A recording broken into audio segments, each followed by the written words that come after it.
Welcome to Thriver's Ed, the podcast that's all about giving you the practical, no-nonsense advice you need to level up your life and business. I'm your host, Marcy Rossi, success coach, business strategist, and alcohol-free enthusiast.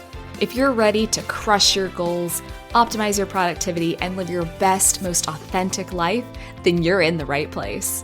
Each week, we'll dive into topics like the psychology of success, practical strategies to boost your performance, and the unexpected ways living alcohol-free can elevate your life. Whether you're looking to boost your business, improve your health, or simply become a better version of yourself, Thriver's Ed is here to help you do just that. So grab your iced coffee, buckle up, and let's get thriving.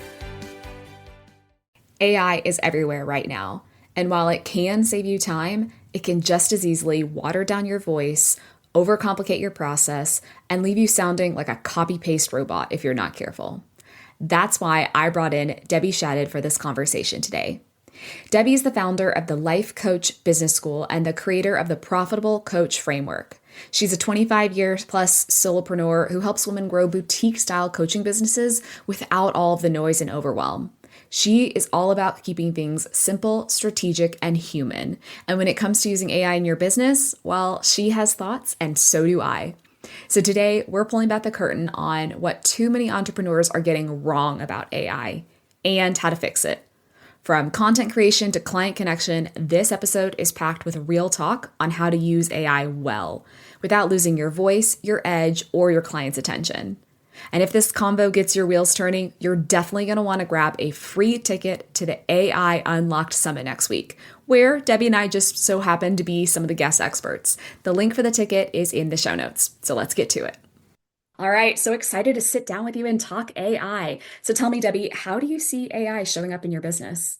Well, I'll tell you, it does seem to be something that, I don't know, maybe 50% of our clients are using AI, and they're using it like for everything. We should talk about that. They're using Yes. it for everything. And the other half are maybe haven't even logged into it yet. So it's there's not very many people that are sort of just in between. They're either all in or they're not in at all. What is your experience? I think that's the same, but more leading to that all in. I think, especially as time goes on and other Yeah. people around them are using it. And it's really easy to get all in when you start because you're like, oh my gosh, I can also do this. I can also do this. I can also do this. And then I think we start to see some over reliance on it, which I think is kind of what you're getting at there, where it is everything you're doing, all of your content, everything is really coming from that ChatGPT or Claude voice or whatever. So when people are using it for everything, what's the problem with that? Well, I have to tell you, number one, you and I are speaking at a summit coming up called AI Unlocked. And one of the things that I say in the summit, one line that I say is, AI is great at producing content, not clients. And Mm. I think that it really is true. AI can produce just loads of content so quickly, and it is so fun. And you can say, like, give me 90 days of social media and so many things, but it's not necessarily quality content, or it's not necessarily accurate content. And also interesting, you can say, would you check for plagiarism? And I am blown away that sometimes it comes back and tells you it actually did plagiarize something. And I'm like, oh, geez. So, I think that a lot of people feel like AI is like a magic pill. And Mhm. you and I both know that there is no, you still have to be building a business. AI is like a tool that you can use to assist you. What's coming up for you? Yeah, same. I mean, the fact there's a quality versus quantity type of thing in there, right? So, yes, you can have a whole bunch of content, but if you can create a 90-day social media plan in 5 minutes, so can your competitor and so can someone else next to you, right? So, what makes you special, right? Why is what's coming out of you any different than what they're seeing from everybody else out there? So, that's something I've really been encouraging my clients to push the boundaries on, especially when we're talking about things that can be easily created with AI, lead magnets, right? Checklists, PDFs, guides, ebooks, these sorts of things. If you can make it in 5 minutes, so can the person right next to you. So, where's your special sauce in there? Where's your voice? Where's your you-ness in that content? Yeah. So one of the things that I talk about and teach with our clients is authentic branding. And I know you and I are so close to the same, two business coaches coaching women on their, growing their coaching businesses. We have many of the same ideas as we've talked, but I think that what will separate everybody from generic AI is becoming more authentic. And that's knowing yourself. It's knowing your niche. It's really taking your combined knowledge and life experience and thinking about how you want to communicate that so you can help AI communicate it correctly.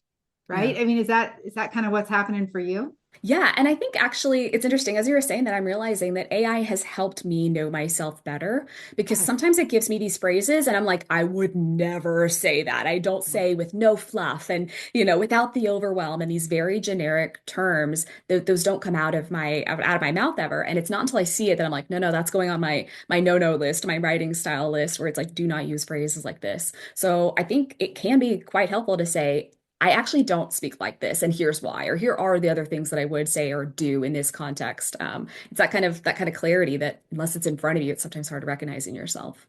Okay, that is super interesting. I never thought about that, but I am going to think about that because you're correct. It does say things that you would not say. Yeah. So, one of the things that I do that I keep telling our clients to do, and I would suggest this to anyone that is listening, is when AI gives you something, we have a tendency to like copy it and start on it somewhere else. You can copy it and start it somewhere else, but every correction you make, I believe, should be made in AI, whatever tool. I primarily use ChatGPT, but the paid version, but whatever tool you're using, put the corrections in there. And truthfully, sometimes I think like I did something this last week and I was like, my goodness, it is taking me more time to continue to correct ChatGPT because you correct one line. And I don't know if you noticed this, but and you say just that one line and it comes back with a new version of the whole thing. And then ask you if you want more. And now do you want to continue on to this? I'm like, no, no, we're still broken. We're fixing part one here. No, go back to the original thing. Yeah. So sometimes it feels like it's a lot of work right now.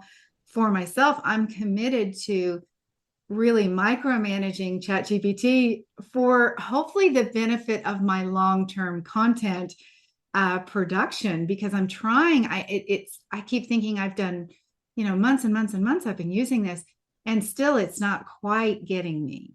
Yeah. Yeah, I think that's very important to make note of the corrections. I will stay in that conversation until we get it right, until I'm happy with it, unless there's small changes that I need to make outside of that.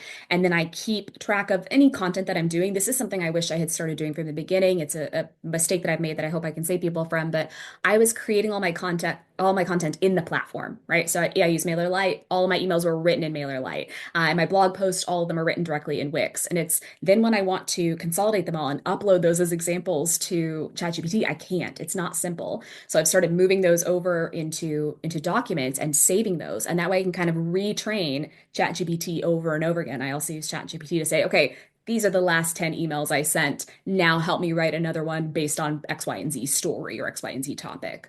Oh my gosh, 100% accurate. We have podcast episodes that we're getting the transcripts for Yeah. now and trying to put them all in threads. And yeah, I wish I would have done that. So, y'all that are listening, if you are starting to produce content as new coaches, it is true. Put it outside of ChatGPT or whatever tool you're using. The other thing that's happened to me recently, ChatGPT is not flawless, it makes Mm, mistakes. mm. And one day I was doing the voice messaging and I was walking around my backyard on my phone doing the voice messaging and I wrote like 10 emails. And so they were me basically telling ChatGPT, well, the unfortunate part was I put too much in or something happened and it lost all the emails that I had written. Ugh, I was like, oh my goodness, I know better. It should be written outside of ChatGPT. It yeah. should be on a Google document that you have somewhere and then copy and paste that into ChatGPT. So Yeah, for sure. Because I mean, even ChatGPT doesn't have a flawless memory, right? Like if you have a really long conversation, you can actually test this and say, "Hey, ChatGPT, what was the first thing I asked you?" And it will most likely be wrong because it has that kind of token limit, whatever, it gets technical. But the point is, eventually, ChatGPT has a limited memory and it's going to start forgetting, and your Google Doc doesn't. So if you can save all of that and search, and searching in ChatGPT can be really difficult if I'm trying to find particular conversations. So if I can Yeah. pull these out and organize them, that's where I've been using Notebook LM a lot. That's a free tool offered from Google, and you can store all kinds of things in there. You can store your Google Docs and it'll sync. So that's the thing with ChatGPT. You have to, if you want to update, a file, you have to re-upload it. If you're just editing a file in Notebook LM, it has the freshest version all the time, and it can help consolidate all of that content because ChatGPT is giving us so much content, but then it's like, okay, what do we do with this now? There's just a lot of things, and there's a lot of ways we can use it, but are we making the best use of everything that we're getting? Okay, explain that to me again. So, are you creating content in Notebook LM, or is that a tool where you put your content into and then it organizes it? You put content into it. It can be your content, it can be other people's content. You could say, maybe there's a bunch of YouTube videos you want to watch. You can give them all the links and say, summarize these YouTube videos. Actually, just did that the other day because I was not going to spend 25 minutes watching someone's video. You can put all of your content in there. So all of your blog posts, all of your emails. You're writing these all in Google Docs now, right? So Yeah. now you have them in a Google Doc. You put it in Notebook LM and say, what are some common trends I'm talking about here? Or what are some things I'm not talking about that you're maybe in my blogs that I could put in my emails or that are related that I haven't even touched on that might be relevant to my audience? So it's helping you, it's like kind of like a second brain. It's helping you store and curate all of the stuff that we are, really having to create in this creator economy that we're in. Oh my goodness, isn't that true? That is another reason why, not AI related, but I like people doing video because you can go to AI and you can say, give me a prompt, give me, some talking points so that you're not scripted. You can also get a straight up script from it, but I think that that's going to be really the thing that will make you more attractive is if you're willing to just get on camera and talk. I think that's going to trump AI every time, and all of the social media posts and the content that people are creating that are just copy and paste. You can't be copied and pasted. So thank God, not yet, at least. Well, I mean, sort of, but 100% that, right? Like that was something I actually just came from a luncheon where we were talking about trends in the industry, and obviously AI came up. And yes, okay, there are some tools out there that can create videos and these deep fakes, and it, makes it look like you are saying the thing, but it's still not as prevalent as copy and pasting ChatGPT content, right? So that is that part of that authenticity thing. And I think that's really where I see this direction going is the more that people are using, and I'm going to keep saying ChatGPT, but whatever Yeah. AI tool you're using, the more people are relying on that, the more the rest of us are going to say, where's the human, right? Where's that Yes. authentic connection? Where's the person behind this? I'm Yeah. losing that personality when I'm talking about the rejuvenating awakening of the spring or whatever it is that ChatGPT is coming up with. I want to hear you. I want to hear your stories. I want to hear from a person. And while some videos could be faked, it's still going to be way more authentic than just a copy paste conversation that you're having online. I had a conversation, actually a consultation, kind of one of my clients brought somebody, a friend with them, and um, what she was talking about was so lots of coach words and lots of it was like emotional intelligence kind of thing. Mm. And as I got done with the conversation, and I took tons of notes during our consult or conversation, I thought to myself, we need to put this into Chat GPT and ask it to simplify what this woman just said. Hmm. Because I think as creators, a lot of times we are so far evolved beyond our current, beyond the situation that most people are coaching somebody on, like their Yeah. starting point. We're so far evolved that we just use words sometimes and talk in a way that is beyond. I always say it's not that StoryBrand talks about having like caveman language. It's far beyond that. Yeah. And you could probably use ChatGPT to simplify. I know I've used it to shorten things. Yeah. Yeah, right at a fifth grade level, or Yes. talk to me in layman's terms. Yeah. Absolutely, because that's how most of us talk and write anyway. How we might, or let's say talk. When we write, it may be a little bit more professional and elegant, but a lot of Yeah. times our conversations are just a little more casual, conversational, and bringing that language level down so that it's just a little more relatable. Again, it's connecting, it's building that authenticity. Most of us talk at a more relatable level. Well, I mean, we're talking about tools. Is there anything besides ChatGPT in that AI world that you really like using? Well, it's interesting. I was thinking about that, and there are so many AI is on so many things now. If we think about like Google and Gemini and like it comes up on your docs. I use Google Docs and all the Google tools. So it comes up on there and it's wanting to correct, or in your Google email, you all know it comes up, or maybe you don't know, it comes up and it says, would you like me to, I forget what the word is, like perfect or polish. It says polish, Mm. polish. And you can put a command in there and then it will rewrite your email for you. But you know, Descript is another one. I know a lot of our clients want to use the Canva ones and looked into all those, but I thought, most of the Canva tools, let's say, for example, are far beyond what your clients or my clients would even be using. Yeah, for sure. They're just not, they're not the normal kind of things that a coach would use to create marketing materials in their business. And Descript is phenomenal. I don't know if you use Descript, it's similar to CapCut, but that is incredible because you can literally, every time I say so or right, which those are my words, I Same. can go through there and cut those words out. On the other hand, if you use any of the other tools like get my eyes in the center of the video, it looks terrible, Yeah. right? Or try to add in a word, it looks terrible. So I think they all are phenomenal, but they do have limitations. For sure. And I think recognizing that is probably one of the mistakes that people make when they're newer to this. You were talking about do you want me to polish this? And it made me think of this commercial. And it may be Google or Apple, but it's this guy at a desk and he's texting. He's like, sup, bro? Do you want to go do this? Cool, whatever. And then he hits the button and it comes out this polish like, I'm going to be away next weekend for Yeah. chance, whatever. And but the guy is still that guy at the end. That email that he's getting is not the same person that we're actually hiring or we're working with or we're, talking to or whatever. So there's that big disconnect that can be really upsetting when you actually find who that real person is. So over relying on this polish, like people don't want polish. They want you. They want a real person. I think that's a big mistake I see. Again, over relying on ChatGPT. I think it can be exciting to use a lot, but until we've trained it really on our voice so that it sounds like an actual person and not just pretty, not just professional, not just polished, but human and authentic, I think that can be a limiting factor as well.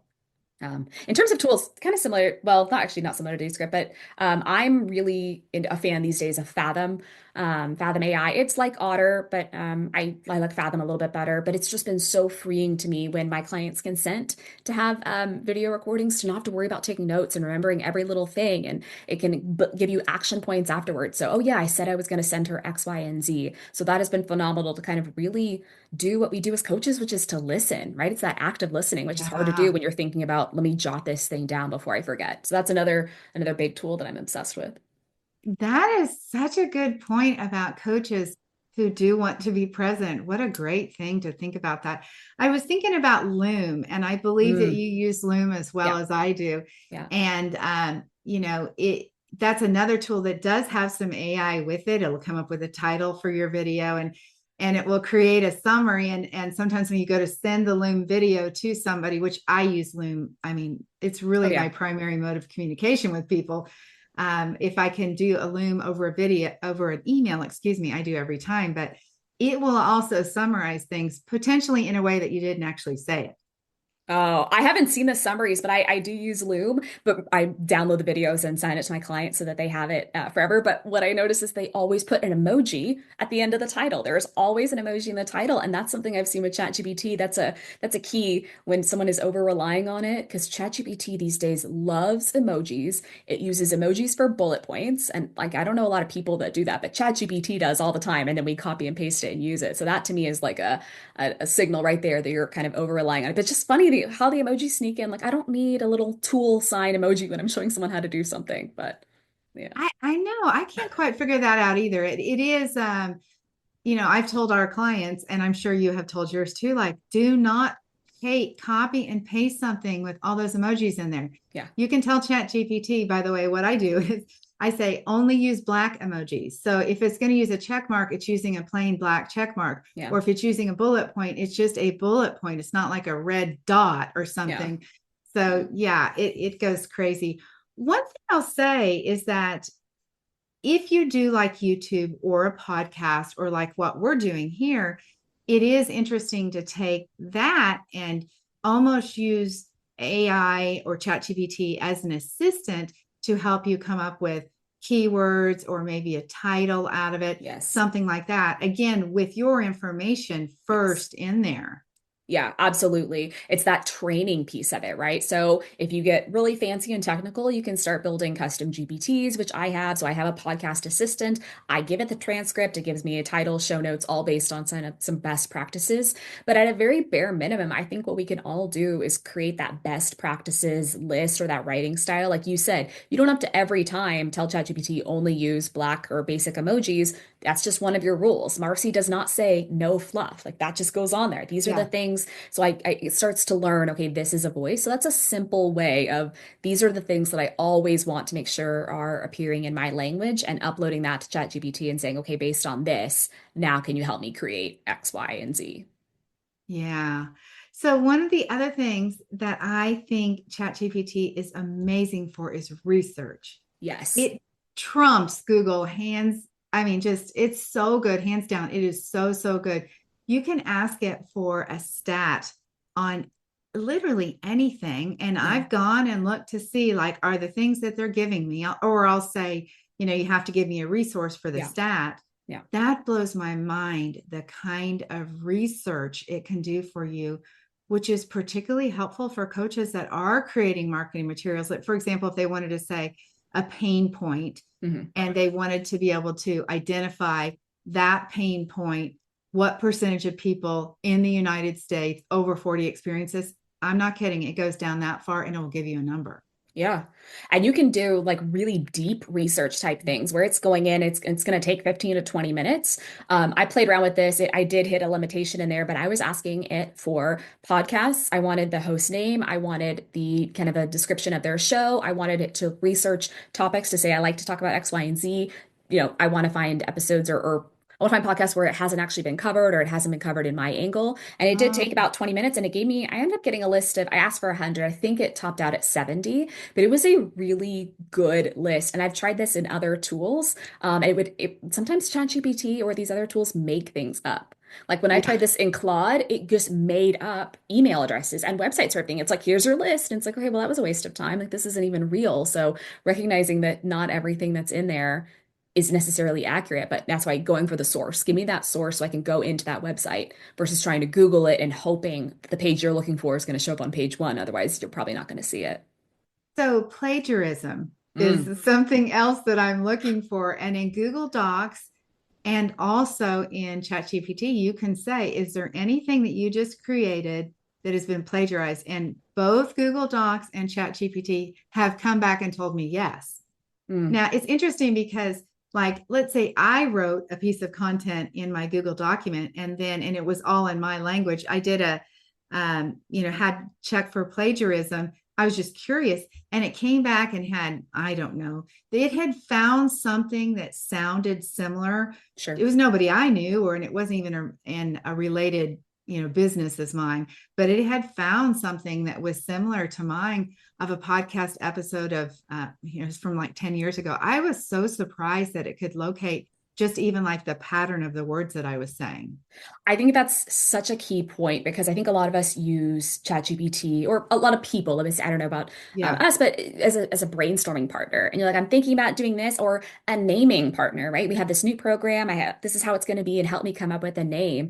And, if you're plagiarizing an idea, it's not great if I take everything that you say and pass it off as my own, right? That's not an ethical thing to do. But if you actually have a trademark on something and then I am now passing that off as my own, that's a really serious problem. So I know there are tools out there that can help you check like does this sound like it's written by ChatGPT or what percent of this is ChatGPT? But far more important than not sounding like a robot is not treading on someone else's trademarks, right? So really doing Wow. some of the Yes. research. I hadn't thought about that until you're saying this, but how many of us use ChatGPT for naming conventions?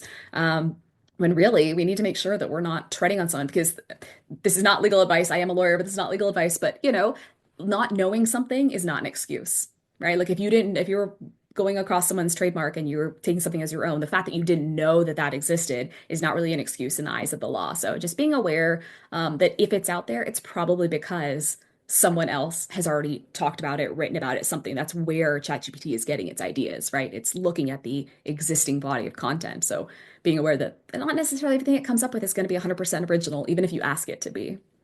Well, I have never asked a question that it couldn't answer. So, I Yeah. mean, that just says to me, Yeah. It'll make it up if it doesn't know. And you're like, where did you get that? And it's like, oh, you're right. I actually didn't know that thing. But it'll try to come up with an answer somewhere. And it could be because someone else has already said that exact thing. yeah. A best practice that I recommend, and I'm sure you do the same, with anybody that you work with, is that you want to make corrections inside of ChatGPT as you're going. So if it comes up and it says something that is like not the phrasing that you would say it, like Hmm. you have your no words list. I Yeah. have a certain, I call them talking points, phrases that I say. And if it would say something that's not aligned with me, I go back into ChatGPT and I literally will say, I'll copy the sentence that it wrote, I'll put it back in, I'll rewrite it, and I'll say, please update this in the actual document. And remember, this is actually how I talk, Yeah. not that way. And sometimes it feels like it takes so much time. I don't know if you're doing that too. It depends on how much needs to be changed. So I don't leave a conversation until I'm at least 80% happy with the result. Let's say I'm writing an email until I'm about 80% happy with it, and then I'll fix it. What I will then do is I will make sure that that email gets onto my Google Doc and saved. And that way, when I give ChatGPT examples later, that's the actual email. Or if I needed, like, let's say I'm writing an email and now I want to turn it into a blog post or a podcast episode, what I would say is, here's the final version I came up with, copy and paste in the final version. Now let's turn that into an Instagram caption or whatever else. So it knows I didn't just blatantly, like if I end the conversation with something that I was only 80% happy with, it may think, okay, this is the answer she was looking for, but it wasn't. I changed some things. So I think you're right. It's very key to go in and say, okay, this was the final version that I went with. It's just so we're training it. And it's like you said, remembering, okay, this is the type of thing that we're looking for. Something else that I did not do in the beginning is I did not create project folders. I'm sure we were all guilty of that because we just started typing. Yeah. And, I have like, it feels like a lifetime of information in there now. Yep. And I really didn't start using project folders until this year. And then I made the second mistake that I made so many project folders that really I was going to have too many, just as many practically project folders as I was. So, yeah, I've been trying to now consolidate project folders so that I have like a short list Hmm. of the core, like saying marketing, the core things that podcast, YouTube, the core.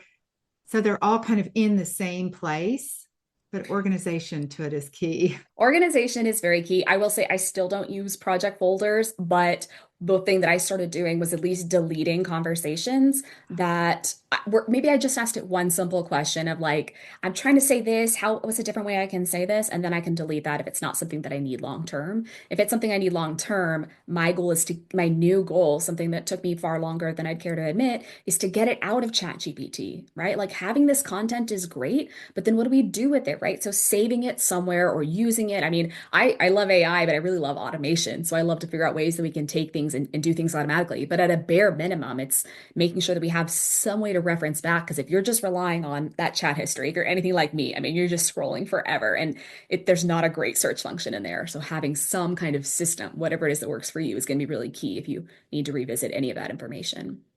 Okay, I love, and I'm going to take this tip from you, what you said about as soon as you write something and is like taking that copy right there and putting it into the Google document. Because what I find is I try to make a correction and then it basically rewrites what was already there. And I'm like, no, that Yeah. sounded so good, you Yes. know, and I didn't have the original. And I'm like, go back to the original of what you just said. And sometimes I can't get back there. Yeah, it has a finite memory, so that's where making sure that we're keeping track of things can be really beneficial. Debbie, tell me, what are you really excited? I mean, obviously, we're very excited about the AI Unlocked Yeah. Summit coming up. We're clearly very obsessed with AI, but what's really exciting you these days? Well, like I said, I think research is so much fun. And another thing I've been doing is I don't want to say reading books, but I have been putting in there a book that I'm interested in, or let's say an old book, Mhm. and I ask it to give me a summary of the book and the key points, because then it helps me decide, do I want to read that book? Yeah. And a lot of those, good summaries, either you have to pay for it through something else, or maybe there just isn't a good summary. And so I've gotten literally chapter by chapter. I'm reading a book called The Having. Chapter by chapter of what is in that book blew me away. So I've read the book and I've listened to the audio, but then I thought, well, I'll ask ChatGPT to give me a summary of it. It went chapter by chapter. That's amazing. I haven't thought to do that, but especially, I mean, I did not I love to read and you forget things, right? It's you've Yeah. read this book and if I haven't enacted it in that moment, it's like, okay, wait a minute. I know I loved this book. I don't have the time to reread it. Give me the action points from this. Like what were the step by step, especially if we're talking about any kind of like business book, self-help. It's like, now what do I go do? Give me the summary points, the high talking points there. I hadn't thought to use it that way. I have used an AI tool to do my meal planning. That's something I absolutely hate doing. So on a personal note, you can tell it I hate mushrooms. I am allergic to gluten, like all these things, and it'll come up with meal plans. I think that's a lot of fun. I will say I am a person that gets very excited about new tools, but I think it can be easily overwhelming. Yeah. So it's tempting to try out all the things. It's tempting to have FOMO really about, okay, how is someone else using it? What are we doing? What are all these things? I think if instead, which is often, something we do when we're getting a business, if we can pull back and get really good at one thing, you don't Mm-hmm. need to be a master of all of these things. You don't need to promote 400 offers right when you're building your business. You need to kind of focus, at least that's my philosophy, kind of on one Yep. thing from the beginning.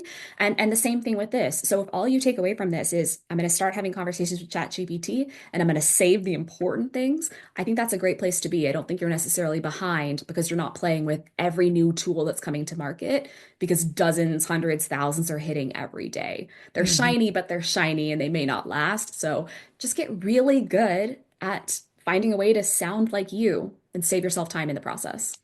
Yeah. What would you say are the hard don'ts do this? Like if you could come up with, three or four things that you want to say to coaches that are listening, don't do this or use it for this or let this be the outcome of something. And we may have already touched on it, but what would that be for you? Number one is don't accept the first draft. There, even if you have a custom GPT trained on everything you've ever written in your entire life, don't accept the first draft. It's going to be lazy. Make ChatGPT work. I think that is really important to make sure that it actually is going to sound like you at the end of the day. I can spot from a mile away something that has completely been copy and pasted, and that's because I've used it a lot. So if you're newer, it may just sound really good, but the more you use it, the more you're going to start recognizing phrases, and if you recognize it, that means other people are going to recognize it too. So don't accept the first draft. That's a big one. I also can tell ChatGPT things because it just loves emojis, right? The bullet points, always with emojis, the green check marks, the little bullet arrow, bullseye, whatever it is. Like it does this all the time. And that to me is an immediate signal that you're using it. And I think probably if I had to come up with a third, it's to challenge you to still tap into that creativity that you have, right? If we are entrepreneurs of any kind, it's because there is something in us that wants to create something out of nothing. That's what an entrepreneur does. And if all you're doing is just asking ChatGPT to come up with everything, you're losing your voice, you're losing your specialness, you're losing what it is that makes you you. So I would definitely say if all you're doing is just asking ChatGPT for all of its ideas, like I want to hear more of you. I don't really need what's rinse and repeat. So that'd probably be the third. What about you? Well, what came up as we were talking, I'm thinking of all kinds of things. This conversation is so awesome.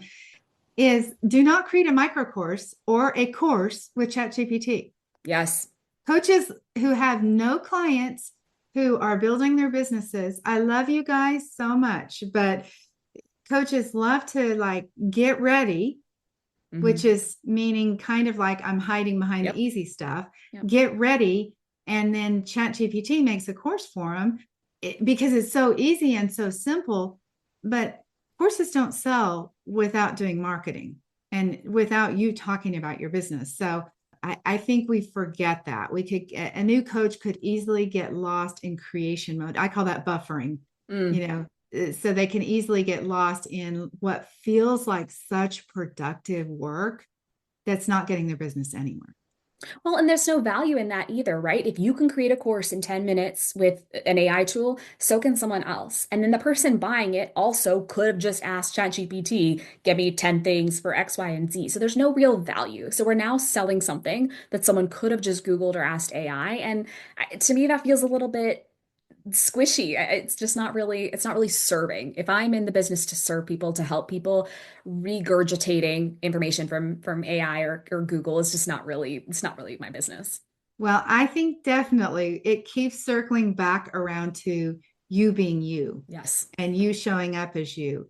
And I think that we're going to see, if I could had a crystal ball and could tell the future here, I think what we're going to see is that there's going to be in the next few years this hard shift to a lot of that content and a lot of AI everything. Because, like you said, if you start looking, there is literally new AI tools being promoted every single day that none of us really need, Nope. nor do we need to invest in time or money.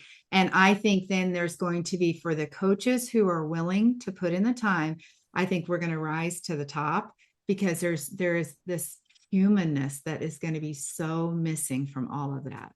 Yeah, I like that's what I kind of touched on earlier is we're going to get burned out on all of Yeah. this tech and bots and we're going to want that person. So I would challenge you right now if you're considering something, how can I insert some human into it? That's what I when I go back to the lead magnet instead of just creating a PDF checklist, how can I put some you? Maybe your lead magnet is a loom video. We're talking about looms. Like maybe it's something quick and personal and human. It's going to be so key coming forward. We're going to see AI tools rise, we're going to see some fall off, but you're still you at the end of the day. And especially if you are your brand, that's what people are buying. So making sure that, like we've said, is what's showing up over and over and over again.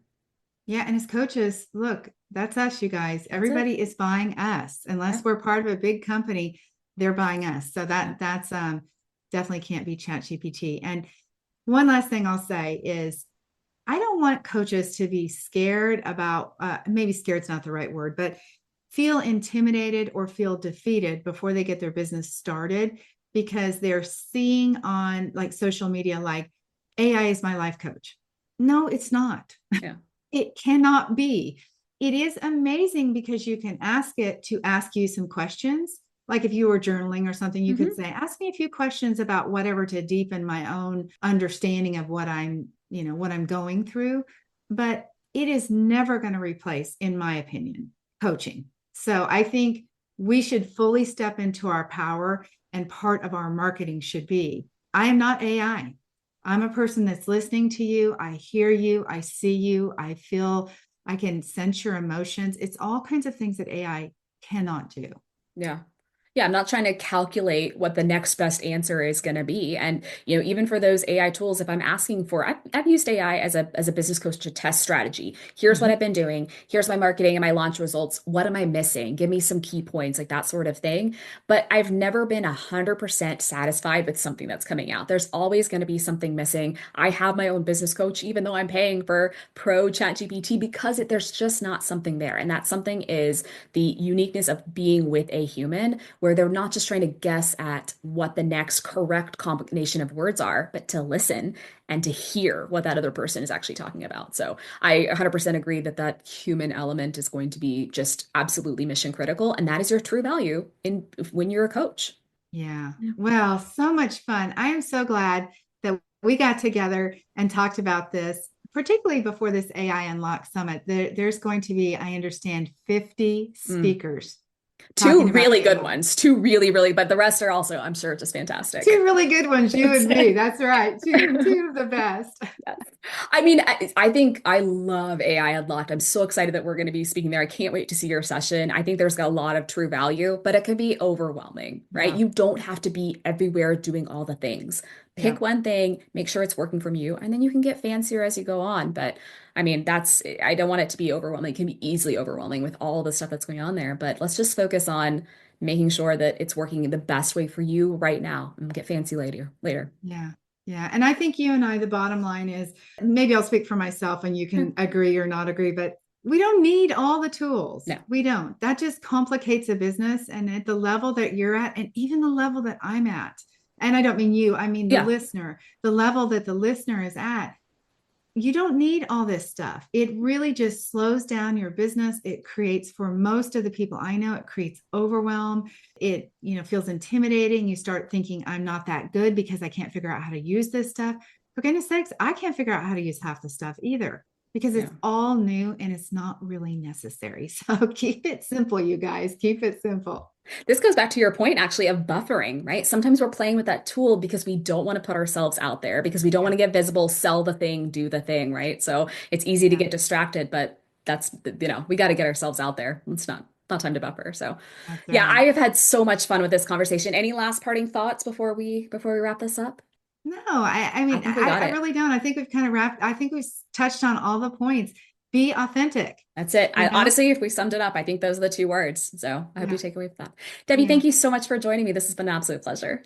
And you too. This is going to be super fun. I'll see you at the summit. And I know our paths will cross again. So I hope you guys enjoyed, hearing the inside chat of us over AI and all that we're using it for too. So thanks a bunch. If you loved this chat, you won't want to miss AI Unlocked happening next week. Inside, you'll get step by step tutorials from 50 of the industry's top experts, including yours truly, to get AI working for you and your business. So go ahead and grab your free ticket now. The link is in the show notes.